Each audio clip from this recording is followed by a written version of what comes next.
Maciej Posiecha. How did Scientology ready for the new millennium? You mentioned that you took on supplies because of the Y2K bug, but was there a sense of a quantum change coming with respect to the world and Scientology? Were you expected to be bringing civilization to a post-apocalyptic wasteland?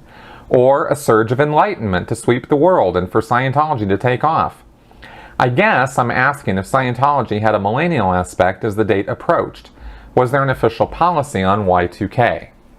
I'm sorry if I butchered your name again there. I know we have answered at least one question from you before, and I'm just not sure about the pronunciation. But as far as your question goes, I did not, my experience of Scientology at the time that 1999 and 2000 was rolling around was not one of any kind of doomsday clock ticking down or spiritual enlightenment expected, or really we didn't have any, no one I knew expected something to happen just because the clock happened to be rotating around to the year 2000.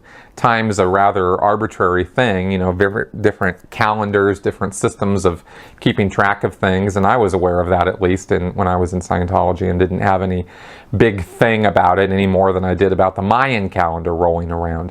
I just never pay attention to any of that stuff. I think it's ridiculous.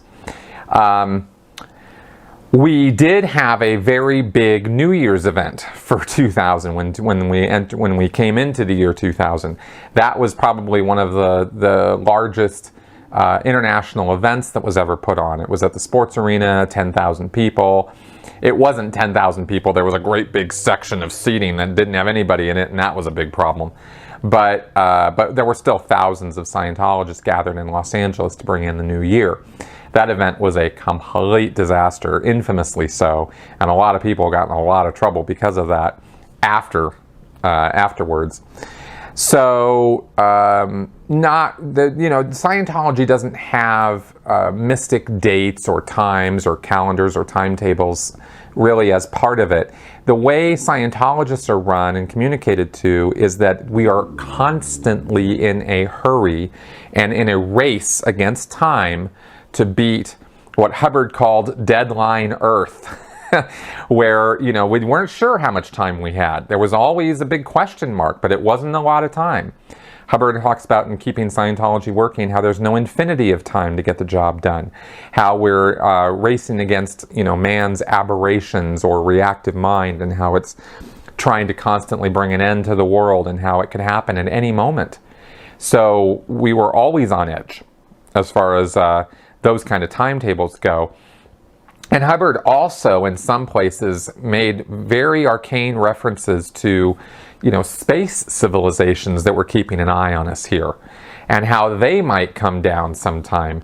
He mentioned in a lecture one time how he was sitting in England, this was in the 60s, and one of his kids came into the room wearing white boots or silver boots or something that the kid had gotten, and Hubbard's first thought was, oh, they're here.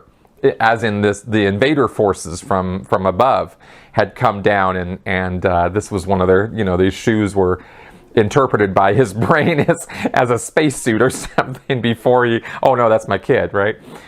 He mentioned that in the lecture one time, and you know, little dropping little bits like that, right, would kind of get you in this frame of mind of what does he know that he's not telling us, that maybe, you know, there's something else going on that we need to be in a hurry about. And this was actually something I used to think about when I was a Sea Org member. So that is sort of so it's not a time specific thing. It's just we're always racing to save Earth from itself and establish a Scientology civilization based on sanity, rationality, and reason.